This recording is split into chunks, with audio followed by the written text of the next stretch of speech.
From Washington, this is VOA News.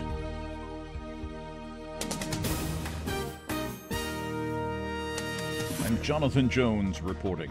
In a much-awaited address to the nation, Zimbabwe's President Robert Mugabe did not resign Sunday, despite calls from his own party to do so. He said the events of this week in Zimbabwe are not a threat to the Constitution or to his authority as head of state and commander-in-chief. But hours before his speech, the ruling party, ZANU-PF, installed the former vice president, whom Mugabe himself dismissed 2 weeks earlier as the party's new chief after firing Mugabe. Party leaders also expelled Mugabe's wife, Grace, leader of the ZANU-PF Women's League, from membership in the ruling party. Zimbabwe's military intervened last week, seizing institutions in apparent opposition of Mugabe naming his unpopular wife as his successor. This Zimbabwean, Willard is looking forward to life in his country after Mugabe. We expect a bright future, especially for us young people. So many young people are well educated but no jobs. We are just struggling, loitering around the town, so we expect a bright future for us.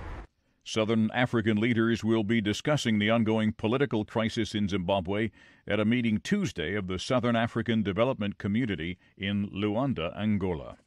At least 15 people have died in a stampede in a village in southern Morocco Sunday as a local association was distributing food in a market.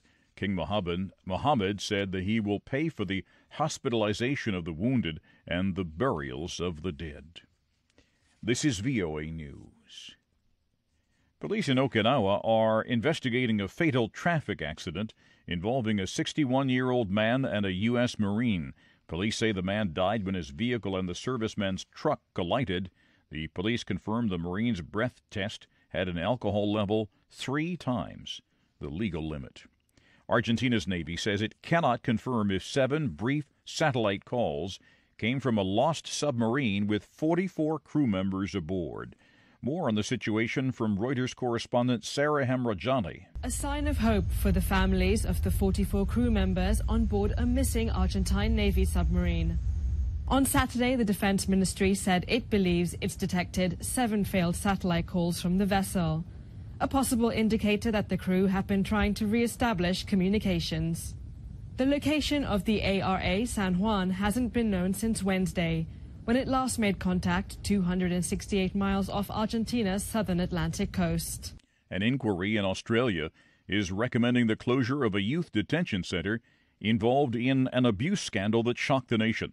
From Sydney, correspondent Phil Mercer reports. Northern Territory Chief Minister Michael Gunner is promising to act on the proposals. I am sorry of the stories that will live on in those children who are in our care, children that we have failed, because our youth justice and child protection systems are supposed to make our kids better, not break them. The report calls for an end to detention for children aged under 14 in the Northern Territory, prohibiting the use of tear gas and force on child inmates, and a move away from punishment to therapy and rehabilitation. President Trump says he should have left 3 college basketball players accused of shoplifting in China in jail there, after the father of one of them said Trump played little role in their return to the United States. On Twitter, Trump said now that the 3 basketball players are out of China and saved from years in jail, LeVar Ball, the father of LiAngelo, is unaccepting of what I did for his son and that shoplifting is no big deal. I should have left them in jail. Afghanistan defeated Pakistan Sunday, winning its first under-19 Cricket Asia Cup final in Kuala Lumpur, offering a rare opportunity for celebrations in a country desperate for a break from relentless rounds of deadly violence. Batting first, the Afghan team scored 248 runs in their allotted 50 overs.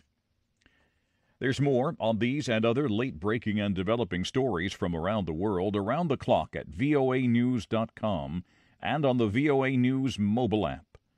I'm Jonathan Jones reporting from the world headquarters of the Voice of America in Washington. That's the latest world news from VOA.